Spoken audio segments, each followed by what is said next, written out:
tenemos problema con tu audio, pero si quieres partimos con Carlos mientras tú arreglas el audio. El audio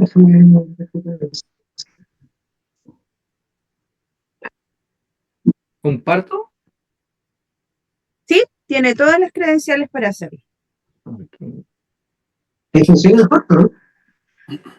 Más o menos, por lo menos yo no sé si Águeda tú la escuchas mejor, ¿no? No, lo escucho entrecortado. Yo también. De repente salir y volver a entrar. Ya, eso es.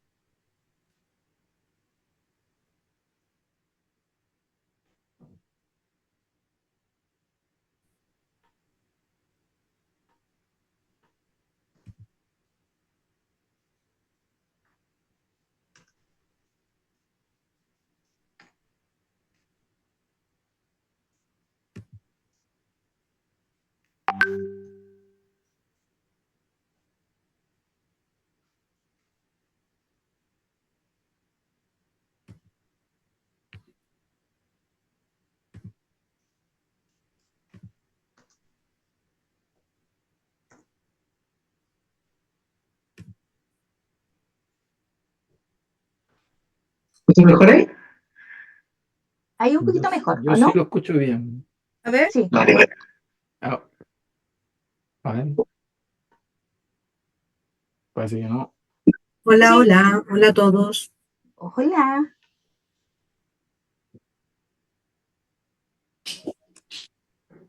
Hola, buenas tardes. Hola, Buenas tardes, buenas. Francisco. Chico, Ya, creo que estamos mejor, ¿o no? Sí, parece que tú lo escuchas. Ya, vamos a... Todo bien. Ya, vamos a comenzar. Buenas tardes a todas, a todos. Un gusto tenerles aquí. Hoy tenemos un interesante foro. Estamos recordando que dentro de la red de revistas científicas de carácter nacional, ¿verdad? En este marco de nuestro proyecto del CUET, estamos haciendo una serie de foros que están destinados a introducir algunas de las temáticas que nos llamen a la reflexión y a poner buenas prácticas en común también a todos los editores y editoras científicas.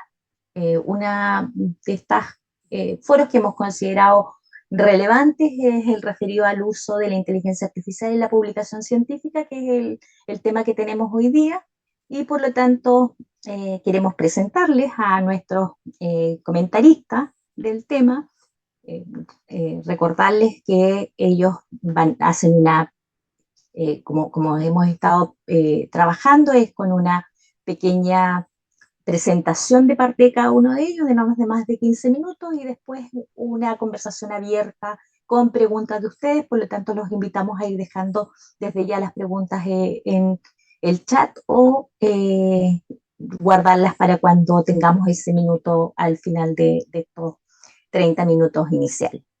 Les presentamos, está el profesor Carlos Valle, quien es doctorado en Ciencias de la Computación en la Universidad Técnico Federico Santa María de Chile. Ha realizado pasantías doctorales en California, Estados Unidos, en NASA.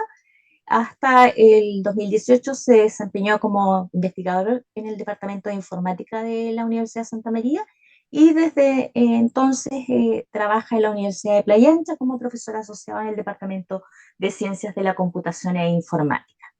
Precisamente, y lo hemos invitado porque sus áreas de investigación se centran en el aprendizaje automático, los ensamblados de aprendizaje, las redes neuronales profundas y el reconocimiento de patrones, con especial énfasis en la aplicación de series temporales, como los casos de energía, ingeniería costera y minería, en activa colaboración con otros investigadores e instituciones, tanto a nivel nacional como internacional. Carlos, te dejamos con tus primeros 15 minutos. muchas gracias, Patricia, por la presentación. Bueno, voy a ir al grano porque 15 minutos son muy pocos, así que vamos directo. ¿De qué se trata esta presentación? Primero voy a tratar de definir, aunque no tiene una definición exacta, ¿cierto?, la inteligencia artificial. Luego vamos al uso de herramientas de IA para la publicación científica, sus potenciales beneficios, sus preocupaciones éticas, y los desafíos que tenemos como sociedad científica. Entonces partimos con qué es inteligencia artificial y decimos que es uno de los campos más nuevos en ciencia e ingeniería. Su nombre fue acuñado en 1956, después de la Segunda Guerra Mundial, pero esto ya venía con Alan Turing, el proyecto Enigma, ¿cierto? El poder hacer herramientas automáticas para poder desencriptar, ¿cierto?, la comunicación de los submarinos alemanes, etcétera, etcétera. Ya venía de antes, ¿cierto? Pero su nombre como inteligencia artificial propiamente tal yace desde 1956 y hoy es el campo en el que más le gustaría estar a los científicos y científicas de otras disciplinas. Uno puede ver en las revistas de diferentes índoles, revistas científicas, que se está incorporando inteligencia artificial en muchas, muchas áreas. Bueno, y Nick Bostrom, un filósofo sueco, dice que la inteligencia de máquinas podría ser la última invención de la humanidad. Yo no sé si eso es bueno o malo, simplemente es. Pero acá yo defino, porque he visto varias presentaciones acerca de la inteligencia artificial y no hay una definición específica, pero sí hay cuatro ramas y generalmente los científicos pelean, ¿no? Tú haces IA, yo no, y generalmente se trata porque hay cuatro, por así decirlo, tendencias políticas, entre comillas, ¿cierto?, de la inteligencia artificial.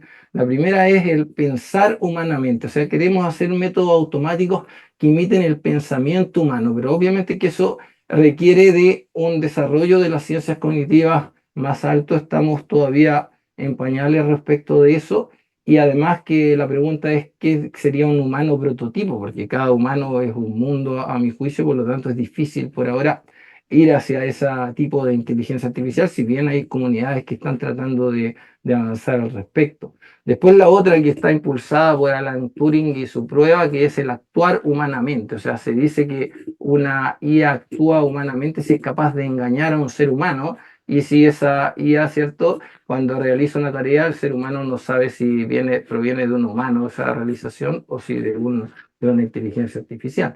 Pero existe otro grupo de científicos que dice que por qué tenemos que enmarcarnos en los humanos. De hecho, estas cuatro categorías, tengo que decir, que están basadas en el libro Russell and Norvig de Inteligencia Artificial, un enfoque moderno, que es uno de los libros que discutimos ahí en mi clase de Inteligencia Artificial de Ingeniería Civil e Informática en la UPLA, aprovechando de pasar el mensaje.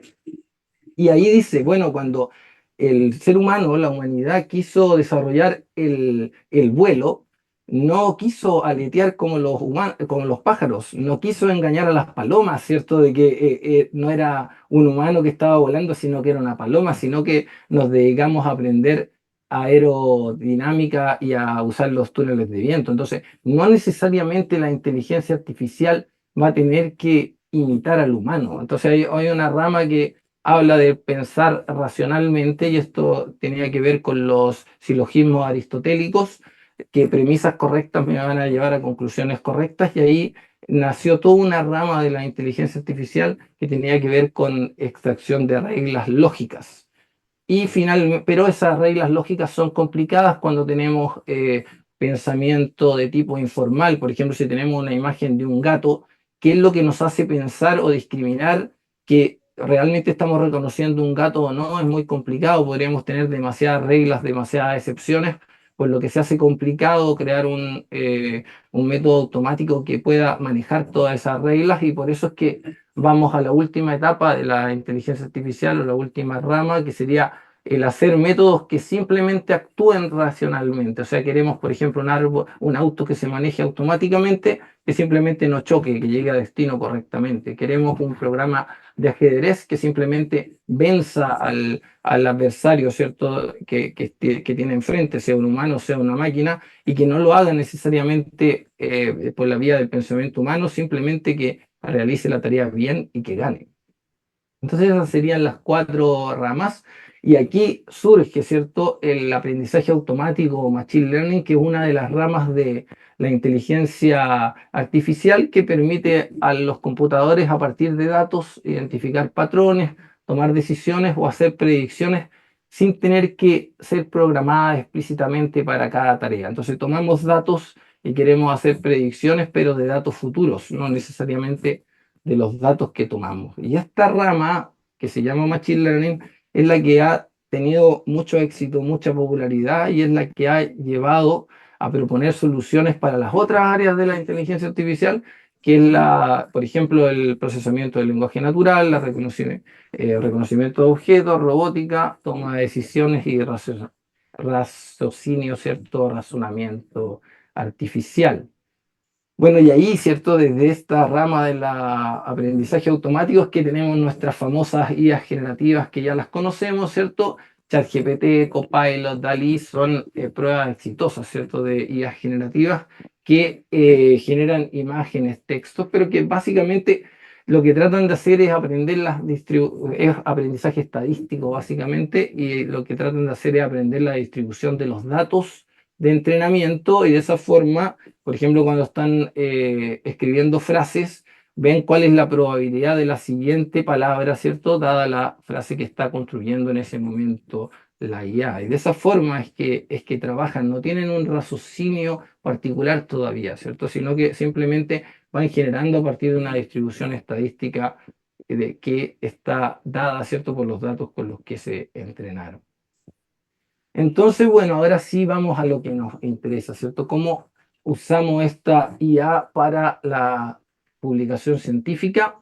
Y aquí tenemos varias herramientas. Yo, por supuesto, que no las he usado todas. Hay unas que son por pago, ¿cierto? Que no he tenido acceso a probarlas, pero sí podemos identificar al menos 8 grandes áreas donde se pueden usar herramientas para la publicación científica, por ejemplo, para que nos ayude a la revisión bibliográfica, para que nos conecte con colaboradores futuros, ¿cierto? Decir, mira, este trabajo podría tener una conectividad con tal investigador de otra parte del mundo, para generar nuevas ideas, para que nos ayude a escribir el artículo, para que nos ayude a revisar el artículo en términos no solamente de gramática estoy hablando, sino que, por ejemplo, de relevancia, de gap investigativo, cuál sería la relevancia de ese artículo.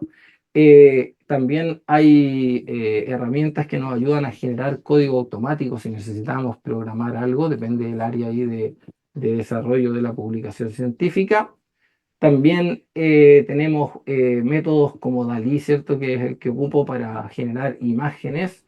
Y también hay herramientas para analizar datos como Tableau, Power BI, ¿cierto? Y otras. Entonces, todas estas herramientas hoy en día están en el mercado, están accesibles a nosotros, los científicos y científicas, y los podemos utilizar. Y bueno, un estudio de mayo del 2024 en Inside Higher Education está basado, ¿cierto?, en una encuesta de Oxford University Press. Dice que la mayoría de los investigadores las usamos a pesar de que les tememos, ¿sí? Y esa encuesta de Oxford reveló que el 76% de 2.345 encuestados en todo el mundo, investigadores latinoamericanos también fueron incluidos en esta encuesta, dicen que el 43% ocupa chatbot, 49% usa herramientas de traducción y herramientas de investigación o motores de búsqueda para ayudar a hacer el estado del arte, un 25% los usa. Sin embargo, el 8% declaró estar de acuerdo, muy de acuerdo en que confían de que las empresas no van a usar, ¿cierto?, sus datos sin permiso, o sea, la mayoría no confía demasiado en que esos datos van a mantenerse ahí en la privacidad, ¿sí? Y el 60% dice que las empresas de IA podrían socavar la propiedad intelectual. Ya voy a hablar un poco más adelante de la propiedad intelectual de este tipo de herramientas. Bueno, algunas universidades en sus servicios de asistencia para la publicación evalúan y recomiendan las IA que pueden usar sus investigadores. Hay universidades que proveen páginas con recomendaciones, están evaluando las IAs constantemente, viendo, ¿cierto?, todos estos aspectos de seguridad, privacidad y haciendo recomendaciones de algunas IAs por sobre otras. Algunas revistas piden declarar cuando uno publica algo, cuando uno envía un artículo, qué IAs utilizó, ¿cierto?, para la publicación del artículo. Hay revistas que hoy están prohibiendo a sus revisores usar la IA para evaluar los artículos científicos, dado que se producen problemas de derecho de autor. Si uno, por ejemplo, sube a ChatGPT el paper completo, ¿cierto? Ese paper tiene autoría, tiene derechos de autor, derechos sobre las imágenes, etcétera, etcétera, yo nos lo estaría compartiendo con los dueños, ¿cierto?, de ChatGPT, por nombrar alguna de las IA que más se utilizan. Bueno, pero veamos ahora los potenciales beneficios, ¿cierto? ¿Por qué las utilizamos si les tememos? Bueno, porque nos mejora la eficiencia y productividad, mejora la calidad, ¿cierto? Nos permite detectar errores, nos sugiere, ¿cierto?, mejoras en la forma en la cual comunicamos la información, mostramos las imágenes, nos da mayor acceso a información, podemos ahora manejar grandes volúmenes de datos y así extraer información relevante que va a ser mucho más difícil de detectar manualmente. Nos permite también colaboración global, poder decir qué potenciales coautores podemos tener con nuestra línea de investigación. También reduce la brecha del idioma inglés, ¿cierto? Para nosotros que no somos nativos del idioma inglés, nos ayuda, ¿cierto?, a mejorar nuestro escrito. Innovación también promueve nuevas formas de investigar y publicar, como el uso de visualizaciones avanzadas y análisis predictivos, y por sobre todo, ¿cierto?, nos ahorra tiempo, ¿cierto? Nos ayuda a preparar y revisar los manuscritos de manera más rápida. Preocupaciones éticas. Bueno, primero, ¿cierto? Se supone que un autor de artículo científico tiene que compartir la responsabilidad y la rendición de cuentas por los resultados de la investigación que se está publicando. En principio, cuando comenzó todo esto boom del ChatGPT y de otras IAs generativas, se empezaron a colocar a ChatGPT y a estas IAs generativas como coautor. Pero justamente como se supone que ChatGPT, una IA, no se podía ser responsable de la rendición de cuenta, se tuvo que sacar de la coautoría y por lo tanto hoy la mayoría, no sé si todas, ¿cierto?, pero al menos la mayoría de los servicios, ¿cierto?, de las revistas, están prohibiendo agregar como coautor este tipo de IAs. Ahora, aquí quería parar un poco para reflexionar. ¿Realmente la autoría cuando uso una IA es mía? Por ejemplo, acá yo le hice una consulta a Copilot y con eso usó DALL-E 3. Le puse, créame una imagen diciendo que interprete de quién es la autoría, de la IA o del ser humano, de la científica que la está generando. Y generó esa imagen. Puedo decir que yo soy el autor, ni siquiera a mí se me ocurrió poner libros, poner una taza de café, ni siquiera poner un robot. Entonces, para mí, la autoría de este tipo de IA, de los productos que genera la IA, es del dueño de la IA, es de la IA. Lo que pasa es que uno contrata un servicio, contrata entre comillas, ¿cierto?, al costo que la IA lo establezca, si es gratis, si es pagado, como sea. Uno está contratando un servicio. Esto no es lo mismo. Yo he escuchado a algunas personas que hablan que la IA es como un cuchillo que uno va a comprar a la cuchillería y por lo tanto la persona, el dueño de la compañía de IA o la compañía de IA no tiene responsabilidad con lo que uno hace con el cuchillo, pero en realidad esto no es así, es como un servicio, a mi juicio por supuesto, como un servicio si fuera un electricista o si fuera un gaffiter, y uno en realidad contrata ese servicio para que le ayude, por lo tanto hay una responsabilidad detrás de lo que se está generando. Para mí eso es así o debiese ser así. Otro problema es de dónde la IA saca la información. O sea, muchas veces la IA se entrenó con información que no se tiene el consentimiento informado de la fuente. Hay demandas, ¿cierto?, de empresas famosas a estas IA por usar información de ellos que no tiene autorización. Además, no sé si les ha pasado, la IA generativa pueden inventar referencias inexistentes. Eso está lleno de ejemplos, eso. Por lo tanto, hay que tener cuidado con lo que estamos haciendo. Además, las IA pueden tener sesgos para priorizar calidad de referencias unas sobre otras, ¿cierto? ¿Qué referencia nos está recomendando y por qué no sabemos, ¿cierto?, cuál es su priorización?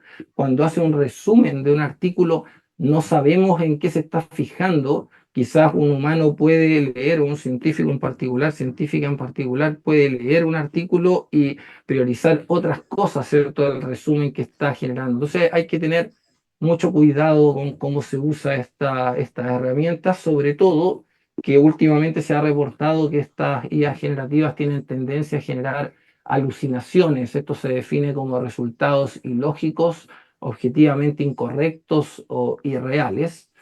Y eso ocurre fundamentalmente y sobre todo cuando le entregamos alta información, mucha información de datos. Yo he probado colocándole un draft de un paper a ChatGPT 4o y se equivoca totalmente, ¿cierto? Es demasiada información, hay imágenes, hay tablas, hay números, ¿cierto? Y se complica demasiado. Además, todavía estas inteligencias artificiales, por lo menos a lo que a mí respecta, no tienen el razonamiento lógico al nivel de los humanos y por lo tanto, al usar estas IA sin hacernos responsables, sin revisar, podríamos estar generando información falsa. Así que hay que tener mucho cuidado y por último, ¿cierto? Eh, hacerme dos preguntas. ¿La interacción con la IA es privada? O sea, realmente esta información, como decía la encuesta de Oxford, ¿cierto? ¿Usted cree que esta información no la ve nadie? Eh, ¿Un usuario de IA generativa ayuda a la obsolescencia de la humanidad? Esto es, con mis datos, cuando yo la uso, la estoy entrenando, la estoy haciendo que se perfeccione cada vez más. Entonces, no estoy ayudando a reemplazar aún más rápido las tareas al ocuparla. Son preguntas. Aquí, todo lo que he dicho solamente es información, no tengo, tengo sentimientos encontrados, no tengo una opinión particular, salvo que ustedes me quieran preguntar algo en particular, no estoy dando mi opinión acá por si acaso. Son solo preguntas, son solo posiciones que uno ve en la literatura, que uno ve acá en la comunidad científica. Bueno, y por último, para terminar, los desafíos. Bueno, decir que para mí al menos el uso de este tipo de herramientas en la academia es inevitable. Es muy difícil detectar el uso de IAs generativas. Hay IAs que esconden IAs, hay seres humanos que maquillan, ¿cierto?, el uso de IAs y por lo tanto nosotros debiésemos generar directrices, protocolos éticos sólidos para garantizar el uso responsable de la IA, que no generemos fake news. También ver, ¿cierto?, que esta IA generativa no nos ayude a una carrera, ¿cierto?, de más productividad y más presión por solo producir, ¿cierto?, porque la idea es generar artículos científicos de calidad que ayuden a la comunidad, a mi juicio al menos. Bueno, los dejo hasta aquí con mi presentación. Preguntas o, bueno, Jerome va a hablar antes de las preguntas según entendí de lo que dijo Patricia. Muchas gracias. Perfecto, muchas gracias, profesor Valle. Como ustedes vieron, muy interesante. Ya tenemos algunas preguntas también en el chat, pero vamos a darle la palabra ahora al profesor Jerome, que también va a utilizar su tiempo para presentarnos el tema. Y como les dije, están invitados a ir dejando preguntas en el chat o esperar al final para que podamos conversar con él. El profesor Jerome es psicólogo, es magíster en psicología de la Universidad de Chile, doctor en psicología social de la Universidad Complutense de Madrid, está especializado en análisis cuantitativo y data science del MIT. Actualmente es parte de nuestra red como editor ejecutivo de la revista Límite en la Escuela de Psicología y Filosofía de la Universidad de Tarapacá y además podemos decir de él que se ha desempeñado como investigador asociado de centros de justicia educacional en la línea de inclusión psicosocial.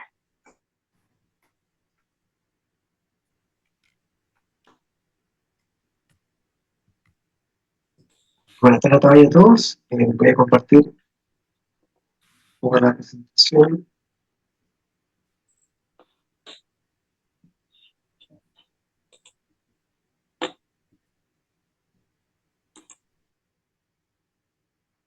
Mi idea es básicamente conversar también con ustedes. Yo me imaginaba que Carlos iba a presentar algo bastante interesante, como de hecho lo hizo. Entonces mi idea es recoger, aprovechando que hay otros participantes hoy día, recoger sus inquietudes. Y para eso entonces voy a usar Mentimeter.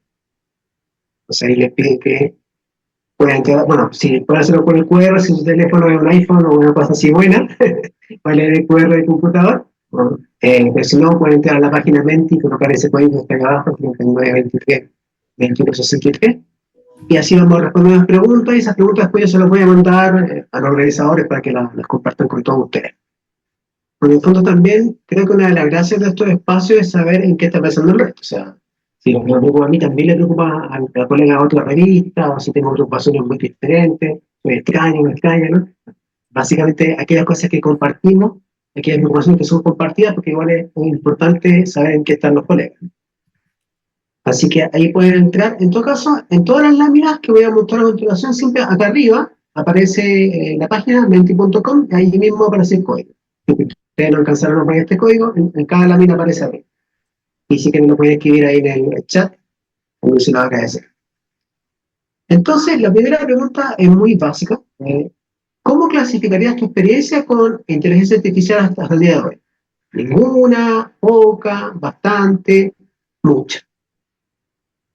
Es simplemente entre nosotros, aquí no es una prueba para ver qué tan buenos ustedes son esto, simplemente es una prueba lo más sincero posible, ¿no? Cómo clasificamos nuestra experiencia, y habrá personas que efectivamente digan ninguna, o otros que clasifiquen cualquiera de esas categorías, ¿no?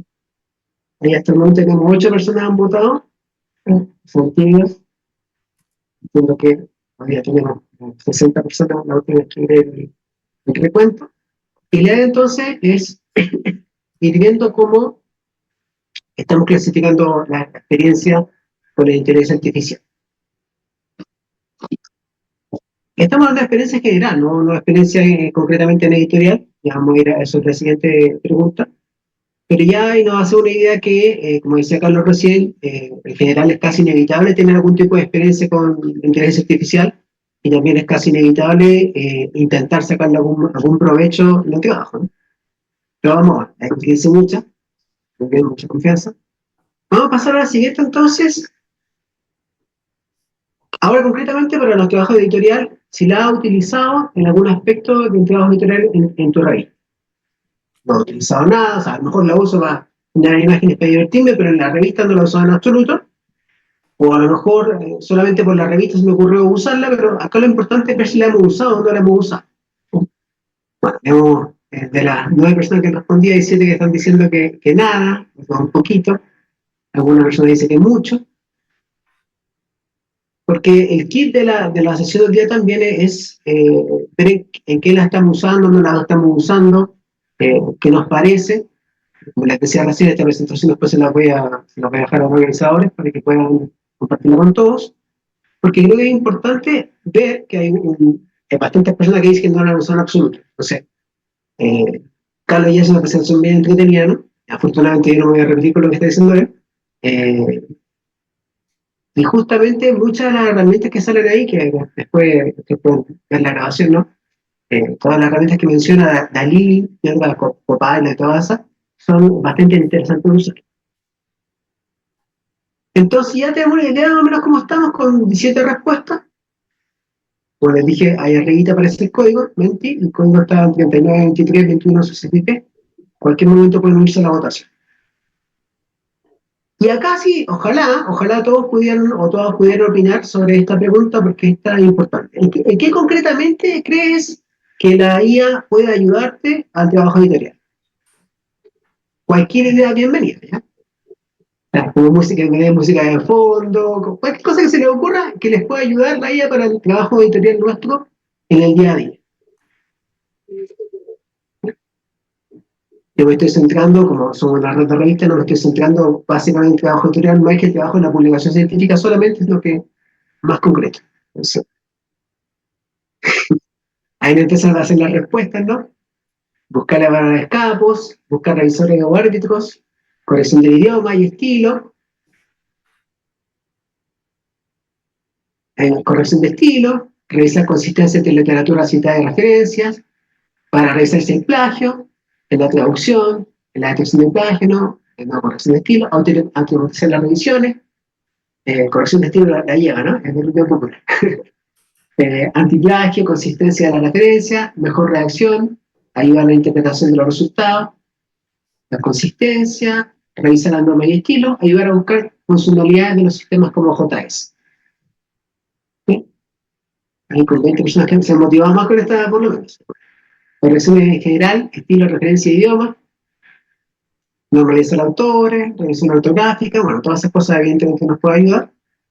Entonces, ahí tenemos una idea de lo que estamos pensando el resto. Eso que me parece importante también para que en la segunda parte, lo que vamos a hablar nosotros, ustedes también puedan profundizar un poco y decir, quizás me sorprendió que casi todos compartimos el antiplagio, o quizás me sorprendió que tal cosa no estaba, porque quizás alguno de ustedes no tiene, está en el celular y quizás no ha podido votar simultáneamente. Pero bueno, es simplemente para darle un poquito el ambiente de lo que estamos pensando. Establecen datos de fuente y son las cosas que nos aparecen. Entonces, validación de datos, ya vamos a pasar al siguiente. ¿Cuáles son los riesgos? Yo sé que Carlos mencionó varios, pero independientemente de lo que haya mencionado, sumando esos mismos también, quizás ustedes quieran destacar otros, los riesgos que identificas en la IA para revistas científicas. Acá pueden dar hasta tres respuestas, son palabras más que nada estas. Entonces, riesgos que ustedes identifican.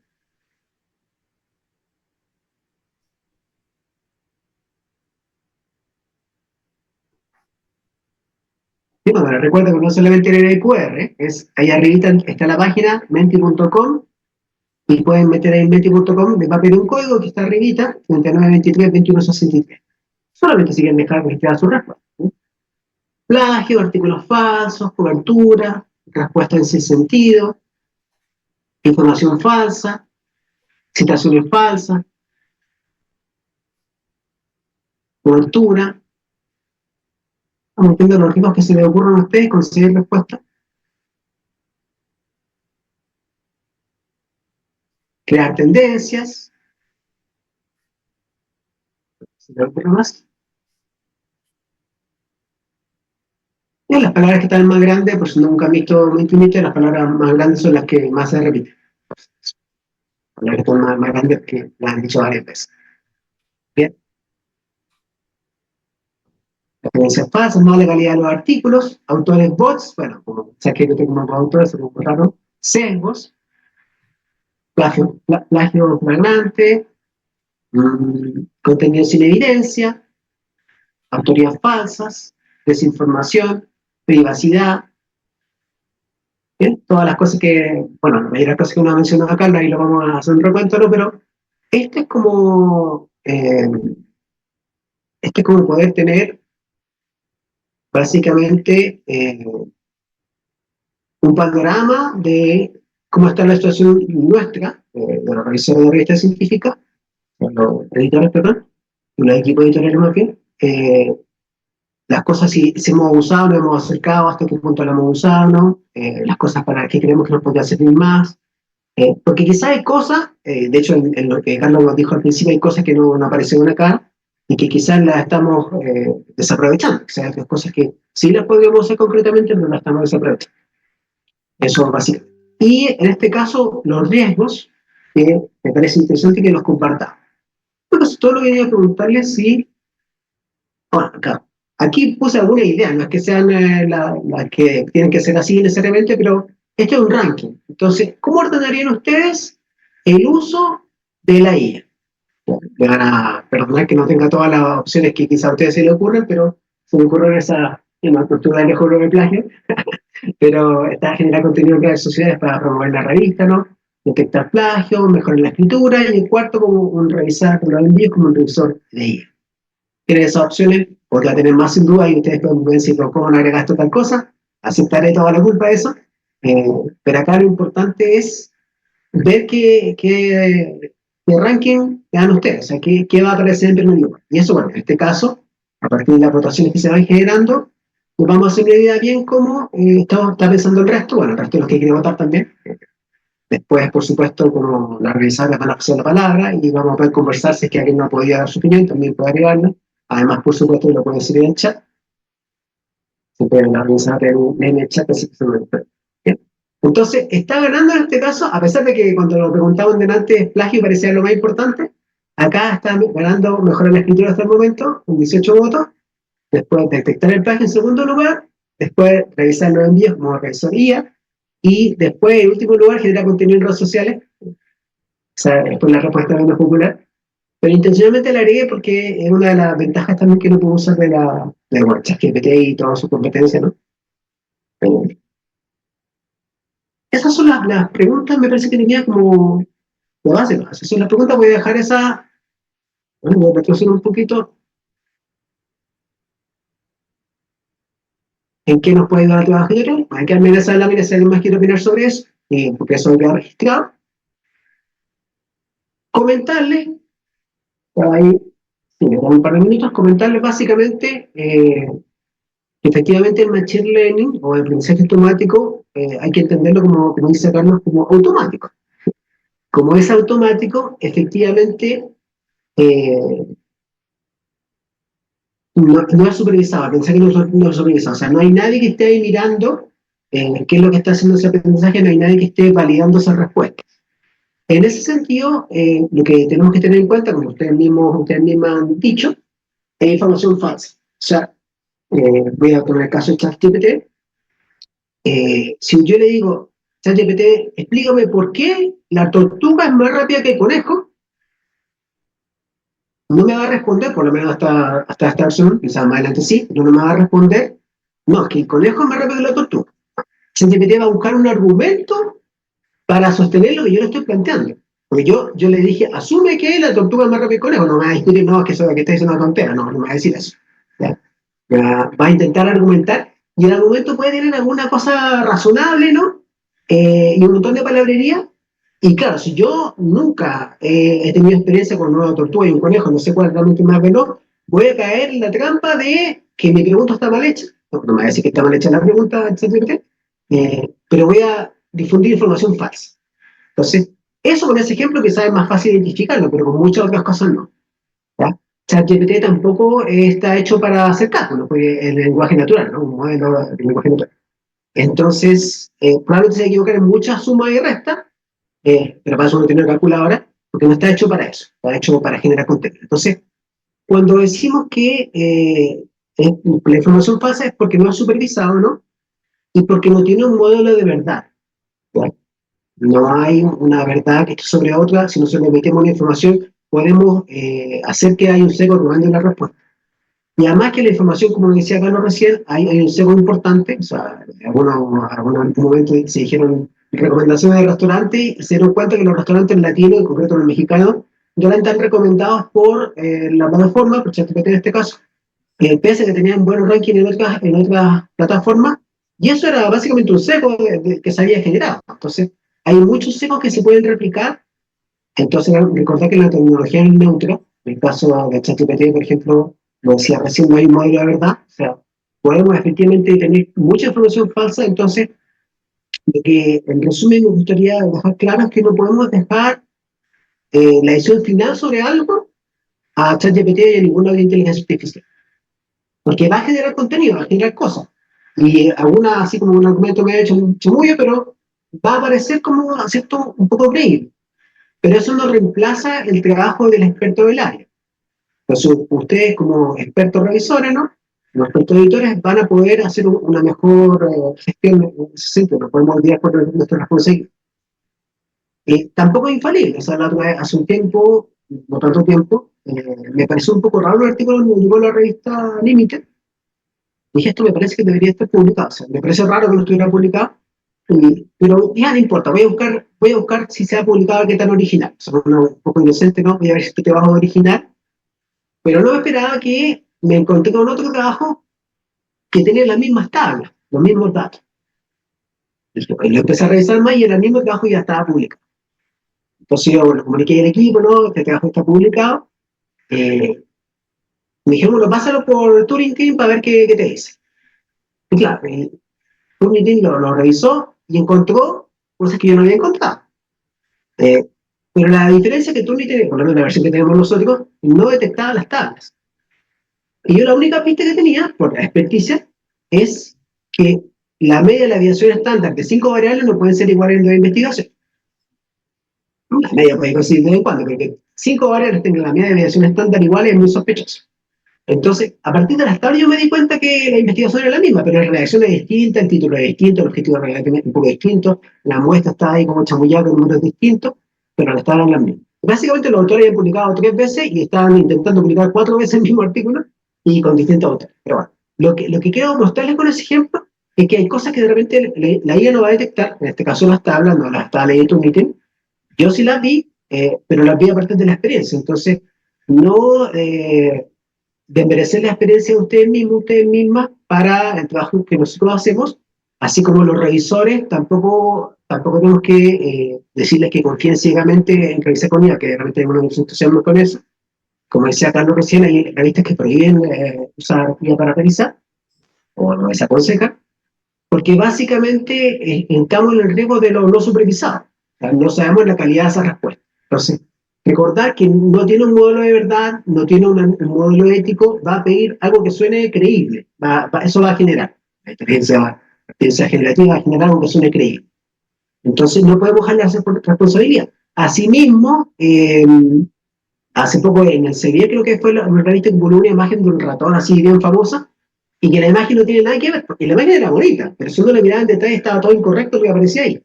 Entonces, de repente uno se deja tentar porque es rápido, porque se ve bien, pero si uno lo revisa en detalle, puede caer en esos errores, como el otro artículo de Springer, no me acuerdo cuál es, que empezaba como, esto podría ser una introducción, y que era con lo que siempre te dice ChatGPT cuando te da una solución. Entonces, es no supervisado, no podemos dejar de enfatizar. Se puede generar sesgos, como decía Carlos recién, puede generar mucha información falsa, pero eso no quiere decir que no la podemos usar. La podemos usar siempre y cuando nos hagamos responsables de revisar lo que nos va a dar. Si nos hacemos responsables nosotros como editores, los autores que publiquen como autores, ¿no? Y los revisores que nos ayuden como revisores de revisar lo que están viendo, entonces debería ser un apoyo. ¿Sí? Eso es lo que principalmente me gustaría destacar también para bajarte un poco la conversación, ¿no? Muchas gracias por escuchar. Muchas gracias a usted, profesor Flores. Tal como hemos dicho, tenemos allá algunas preguntas en el chat. Voy a comenzar con esas, digamos, que fueron las primeramente hechas. Mario Bruno pregunta cómo se está enfrentando la aparición de alucinaciones generadas por la inteligencia artificial generativa al consultarla para la construcción de un párrafo de un artículo. Y una segunda pregunta, que creo que Jerome ya la trató un poquito, es, ¿puede ser considerada la inteligencia artificial generativa como un experto en un área de especialización? Eh, les dejo esa mientras tanto, para que vayamos. Bueno, contesto yo primero. ¿Sí? Sí, no. Bueno, ok, gracias. Gracias por la pregunta, Mario, mi director de departamento, y lo aprovecho a saludar.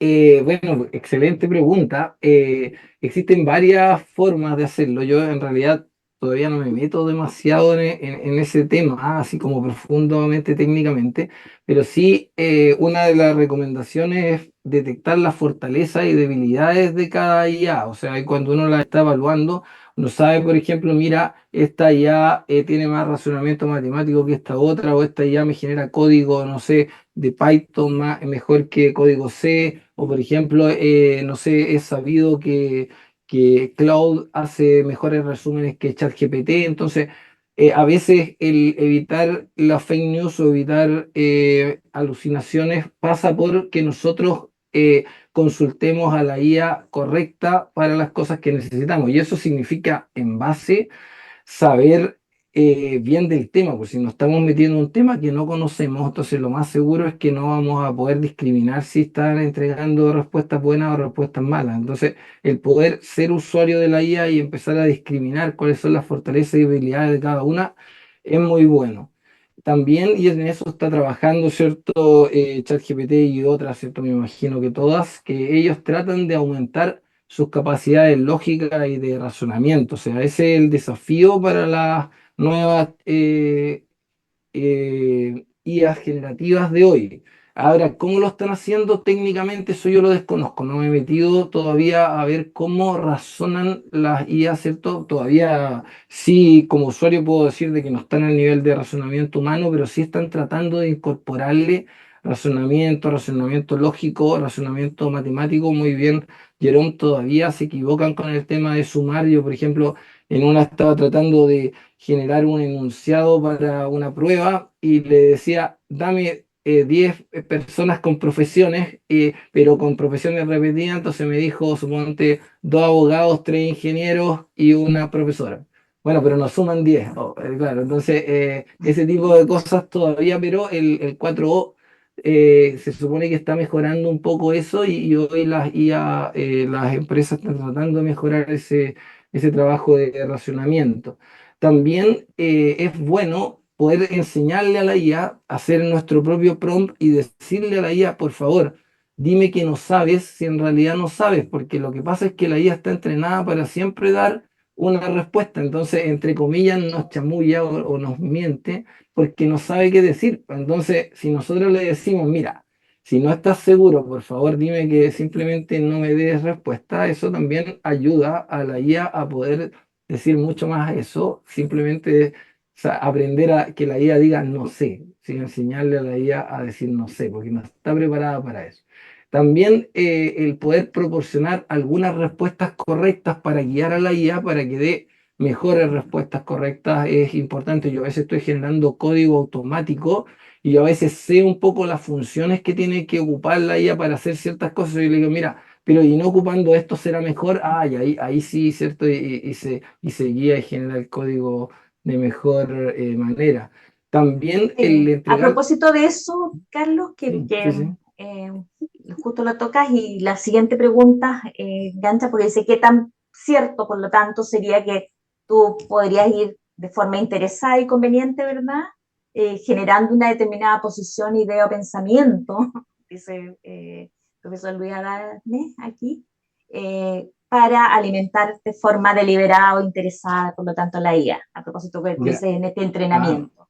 Gran pregunta de Luis, agradezco la pregunta. Bueno, y como dice Jerome, no tiene un concepto de verdad esta ella, entonces, y más encima, respeta mucho la opinión del usuario. No sé si han visto, pero hay un ejemplo típico del chat GPT antiguo. No sé ahora si todavía hace eso o no, pero hay un meme ahí, una foto de una conversación entre un usuario y chat GPT que le dice, ¿cuánto es uno más uno? Y le dice, son dos. Y el usuario le dice, no, son cinco. Y el ChatGPT le dice, no, según yo tengo la información, son cinco, pero como estoy actualizado hasta tal año, ¿cierto? Que era la típica respuesta que daba, quizás ha cambiado la información y todo. Y le dice, no, mira, 2 más 2 es 5, le dice el usuario, porque mi señora me dice que son 5 y mi esposa nunca se equivoca. Entonces va el ChatGPT y le dice, sí.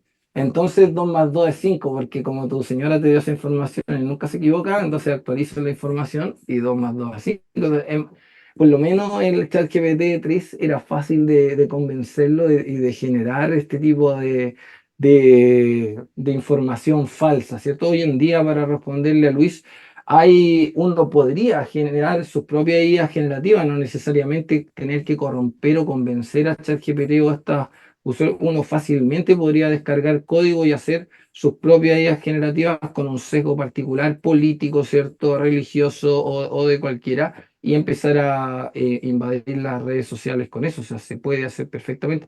Para terminar de responderle a Mario, muchas veces el contextualizar a la IA es súper importante y hoy en día las empresas de LLM, ¿cierto? De estas IA generativas lo que hacen es tener bases de datos con respuestas confiables. Entonces tratan de inyectarle esas buenas respuestas a la IA para que se retroalimente y pueda generar mejores respuestas. Muchas gracias. Sí.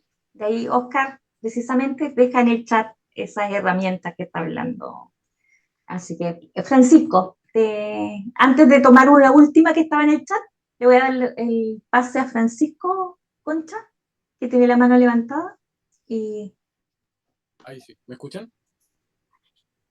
¿Aló? sí, Sí, perfecto, sí, perfecto. Francisco. Ya, gracias. Francisco. Bueno, hola de nuevo a todo el mundo y este tema me hacen sentir como medio cavernícola cuando con esto y la verdad que me interesaba mucho el tema. Yo hago clases y soy investigador, entonces la verdad que este tema lo hablaría todo el día y me gustaría mucho. Y primera vez que tengo como la oportunidad de hablar con alguien que trabaja en eso y que sabe de eso.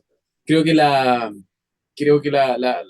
preocupaciones que uno tiene en el lado científico, porque creo que va orientado un poco para allá y también por las revistas, obviamente, tiene que ver, muchos dijeron que la preocupación era el plagio, eh, pero cuando se preguntó por lo que nosotros usaríamos, en verdad usaríamos para facilitarnos la vida, que se supone que esto. Yo me siento como una antivacuna muchas veces cuando me hablan de inteligencia artificial, así peleo con mis estudiantes, con los de mi laboratorio, le tengo pero prohibidísimo usar esa cuestión porque he visto los resultados que da en usuarios en estudiantes de pregrado cuando están generando, trabajando en una tesis, por ejemplo.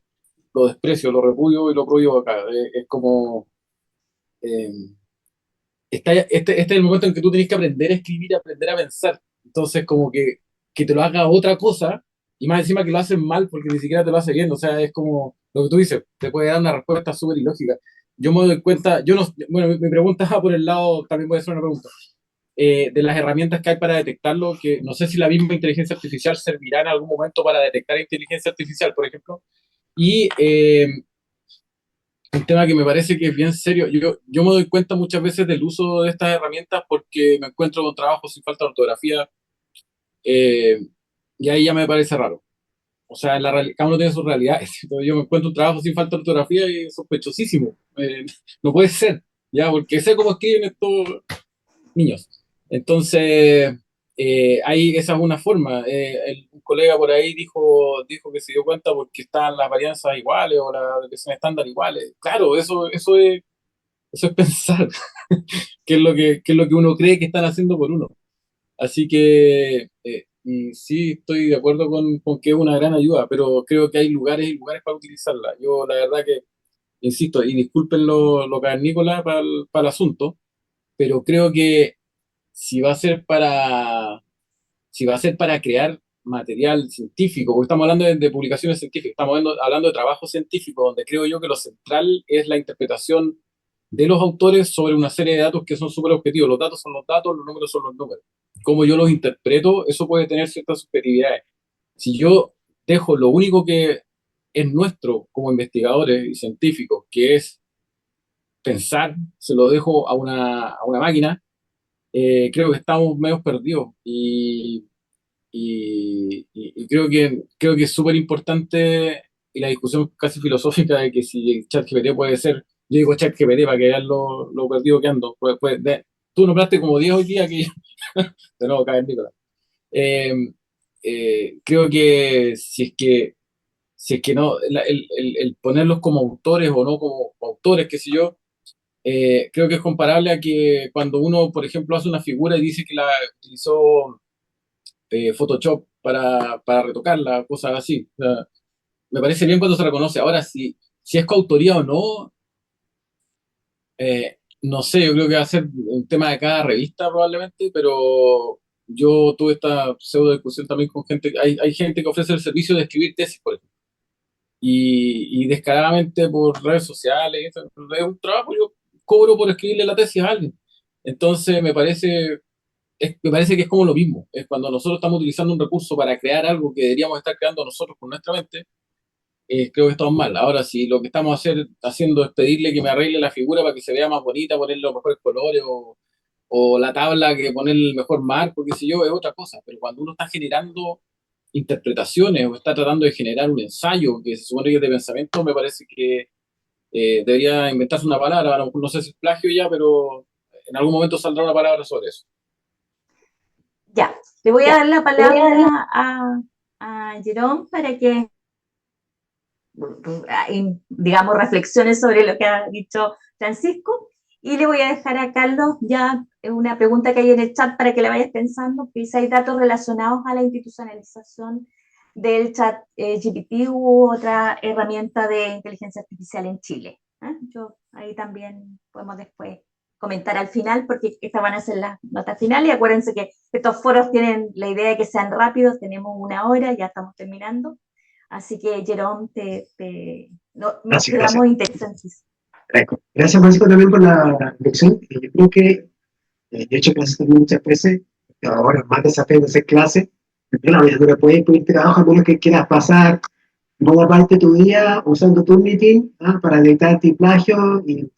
Yo prefiero hacer cosas más en la clase o hacer los que hablen, cosas que yo pueda darme cuenta si están perfeccionando o no. pero claramente es más difícil pedirle algo escrito, no que uno lo pueda escribir ahí mismo en la sala, pero es un tema. Y bueno, puede ser una ayuda y claro, si no usamos inteligencia artificial, que es el kit de la cosa, si no lo usamos podemos quedar en desventaja. Si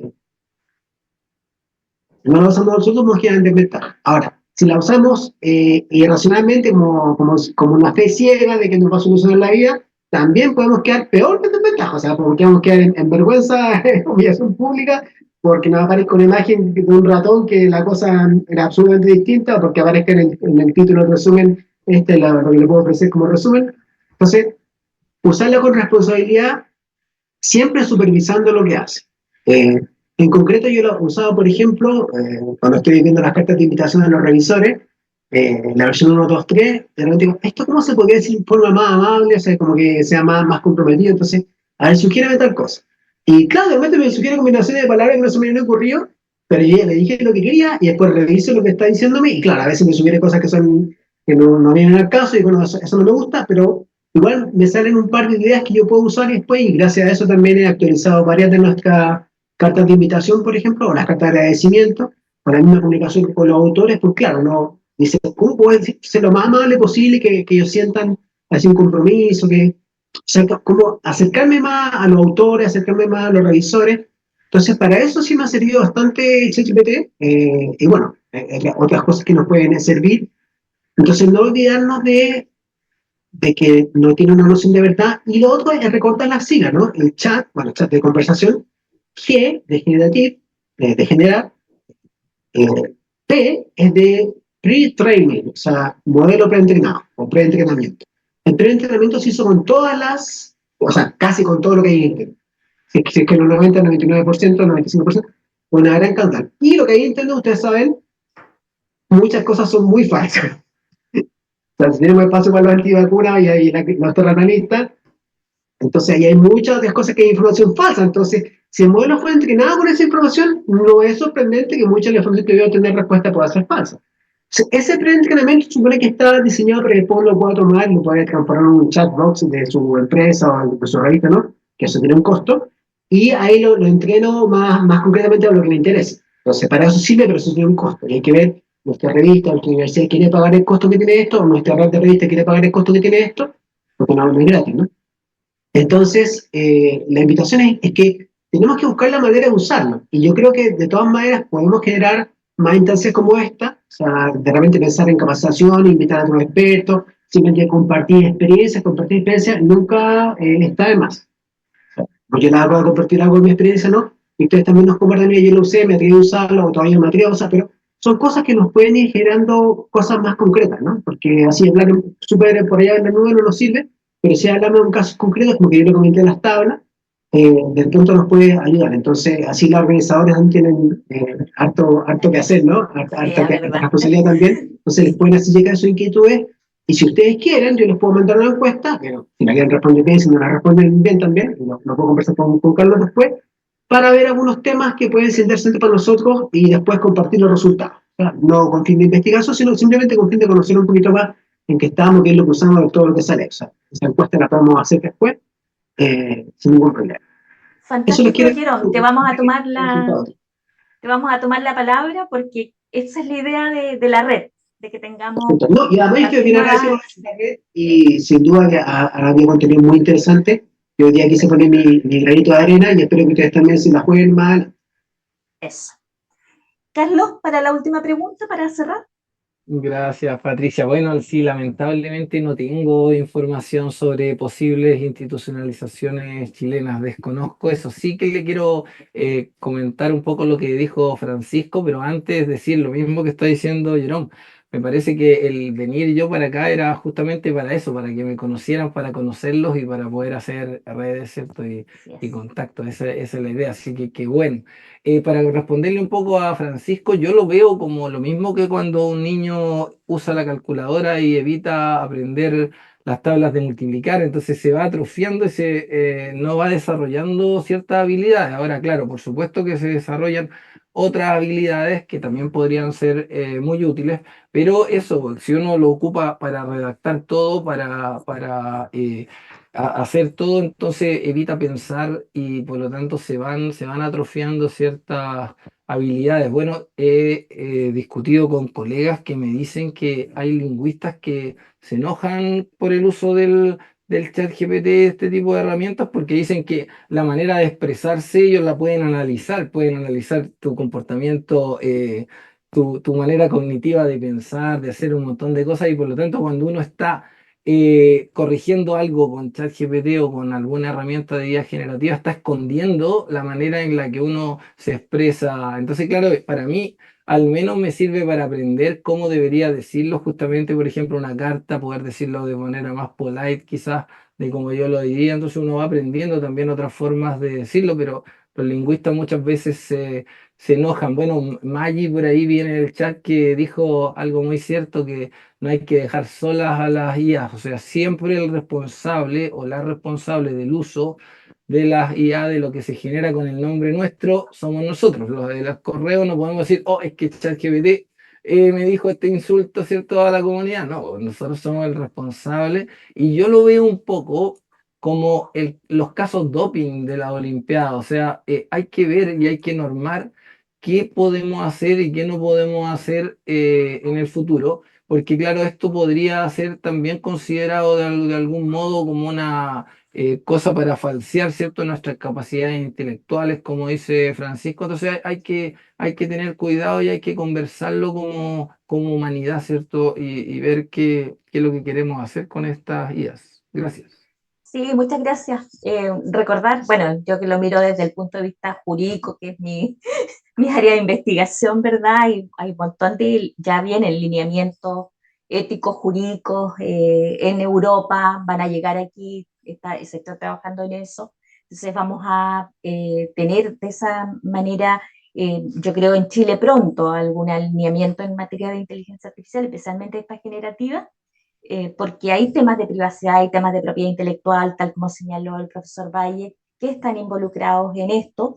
Del mismo modo que cuando hablamos de institucionalización, y ahí me entro, hay universidades y centros de estudio de los que conozco que ya han institucionalizado o difundido dentro de su el uso más masivo, dando directrices. Sí, yo creo que eso es importante, que demos directrices en esta materia. En la universidad entiendo que estamos, o sea, no entiendo, estamos trabajando también con el área de Creatic en un tema en la Universidad del Paraíso, en un tema de directrices para la docencia y la investigación. Así que también vendrán, imagino, ese tipo de institucionalizaciones.